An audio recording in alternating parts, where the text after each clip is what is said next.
Aloha. I am going to talk for a moment. Now I'm looking at the wrong way. I turned my camera upside down and now the camera's on the eye of the camera's on the other side. So now I'm going to look at that side. I'll never get this right. Okay, so I am going to talk a little bit about chemo fog. I haven't done any studies on it. I haven't even looked it up really. I just have been experiencing it a little bit, I think. I'm not even sure. When I went into this and was hearing about chemo fog, I had this vision of it that is not like what I'm experiencing. So what I had thought it was that, all crooked. What I had thought it was that you would have a sudden awareness that you had done something or that things were happening around you, and it was like coming out of a fog, all of a sudden, what were you saying? What's going on? How, where was I going? How did I get to this point? Kind of like when you drive on autopilot, you're so busy thinking about something else and you know where you're going, so you just drive and all of a sudden you realize you're there. And you don't remember actually driving there because we're so involved in your thoughts. So, kind of like that, except that there are no thoughts. It's just you wake up out of this, not wake up, but you come out of this fog and you realize that you have no clue what's going on around you. But what I'm experiencing is more of sort of a forgetfulness. I can't remember words, and it's more than trying to compose a letter, because I do this all the time. In work, I have to write emails and letters, so I'm always looking for that perfect word. I'm so big on the thesaurus. Love my thesaurus. And so I'm always searching through the thesaurus, looking for a different word to use. And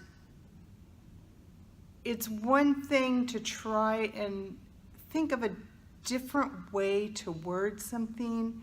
It's completely different when you can't even think of that base word that you want to use. And that's where I'm having trouble. And so that I'm calling it chemo fog. I'm hoping it's chemo fog. God help me, I hope it's chemo fog. What scares me is that my mother had Alzheimer's, and with her it started with pronouns, with names. And she couldn't remember proper names. It would be, oh, you know who I'm talking about. Oh, you know that, him. And we would have to try and figure out who she was talking about. And then it evolved from there. And so I also have that fear that, and that's been a constant fear since my mother had Alzheimer's. But, of course I never thought I'd get cancer either, but here I am. So when I can't think of the word I want, it's very frustrating. And I've been sitting there for half an hour trying to compose this email, and I know what I want to say, but I can't figure out how to say it. I can't come up with that one word that I need. I know it. I know that it's there. I just can't figure it out. And so I'm blaming it on chemo fog. And this has been happening to me a lot, and that's why I'm thinking chemo fog. And, I thought this would happen during chemo, maybe right after chemo. And now it is, let's see, December, January, February, March, April, May, June. It's going on 6 months out of chemo now. But at the same time, I do still have side effects.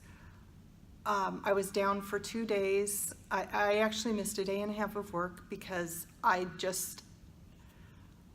hit a wall. I could not go anywhere. I was so freaking tired. I guess I had gone and gone and gone, and even though it was over the weekend, I didn't really do a whole lot, but it was just like I had just pushed myself to the limit and I just couldn't go anymore, and I just needed that couple days to lay there and not do anything. I'm looking at that side of the camera again. God, I'm sorry. So, and then there's the nail thing. The nail are just starting to grow back. I mean, they're still, look how short. But at least these are my nails now. They're not just that fleshy stuff that happens when your nails fall off. But there are still side effects of chemo, even 6 months out. So, something to look forward to. But I wanted to touch on the chemo fog since I've been experiencing it. It seems like I'm experiencing it more. Like there's just been this mass buildup, and so now it's like right here, and it's so frustrating. I'm still trying to think of that word.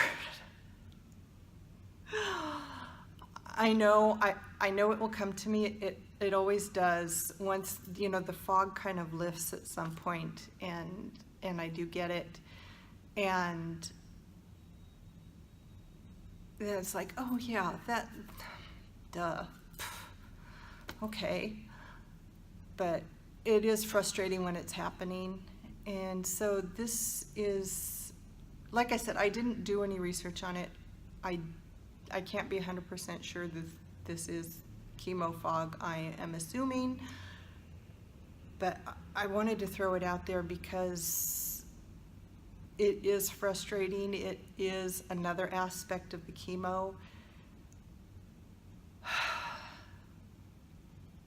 Yeah. So, yeah, and look at my hair too. That's like, I really need a trim just to like even it out because it's like doing weird stuff. But so that's where it is now. I don't know. I'm